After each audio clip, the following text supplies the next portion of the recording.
Welcome to little star. आज आहे fathers day आणि यानिमित्त आपण खास वडील आणि मुलांसाठी एक पुस्तक घेऊन आलो आहोत. त्याचे नाव आहे डॅडी स्मो. हे मराठीत देखील उपलब्ध आहे, हिंदी इंग्लिशमध्ये देखील आहे.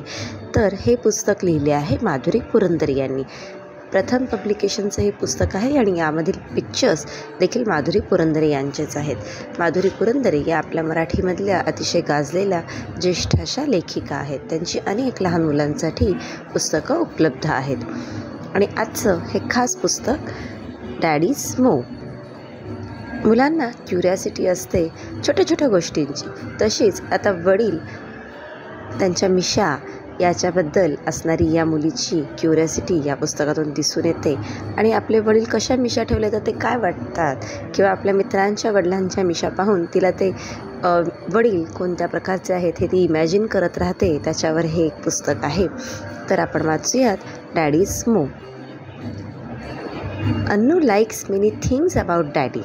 She likes the bright paper lanterns he makes, the crisp onion pakoras he fries, and the cute tortoise he makes out of paper.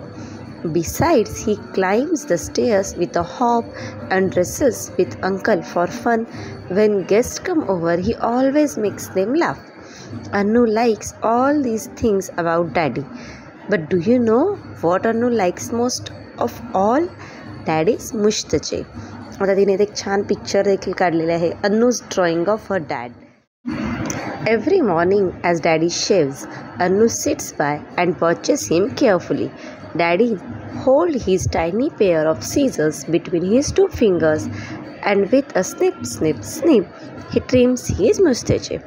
इथे पिक्चर पण दाखवलेलं आहे की वडील कसे मिशा करत आहेत, व्यवस्थित करत आहेत.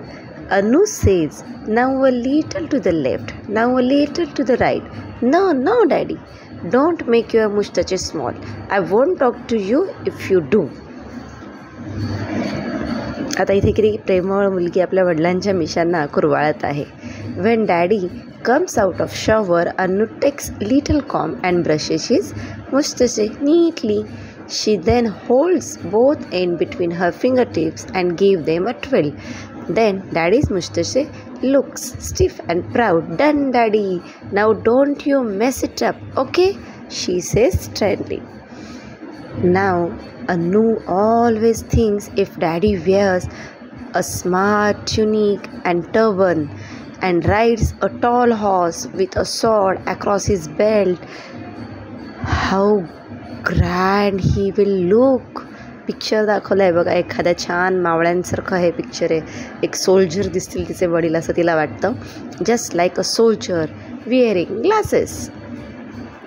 परत इथे एक छोटंसं पिक्चर दिलेलं आहे, daddy riding horse going to the war. Actually Annu likes anyone with a moustache. आता इथे तिच्या मित्रांचे वडील आहेत, त्यांचा इथे त्यांनी फोटो दाखवला आहे. तसंच तिने देखील इथे ड्रॉइंग काढलेलं आहे. Like the dad of her friend Tuti, whose real name is Smruti. He had such a fat mustache. He must need a big fat comb to brush it.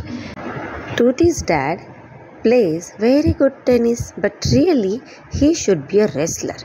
If he wears a plaited turban and carries a giant club on his shoulder, he will just look great. आता मुलांची कुतूहलता कुठेपर्यंत जाते बघा. आता यांच्या मिशा पाहून तिला तिच्या मित्राचे वडील एक डिटेक्टिव्हच असतील असं वाटतं आणि तिने त्यांचे पिक्चर देखील काढलेलं आहे. साहिल's dad has a pencil thin mustache. Annu wonders how he managed to trim it so fine.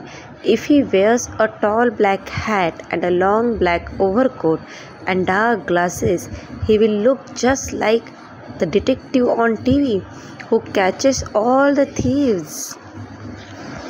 आता एक छानसं आजोबांचं चित्र आहे. But grandpa who lives next door has the best mustache of all. It looks as if a big white cloud has come down from the sky to live under his nose. His mouth is hidden behind the cloud. Annu is anxious about grandma.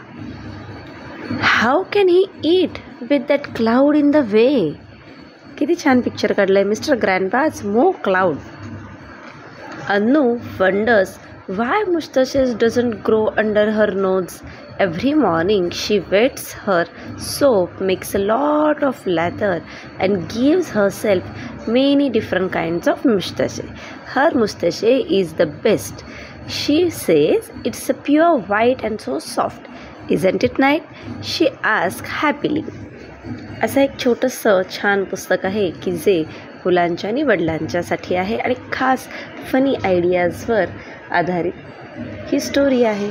तुम्हाला जर ही story आवडली असेल तर लेटेस्टला like करा, share करा आणि subscribe करा. Thank you very much.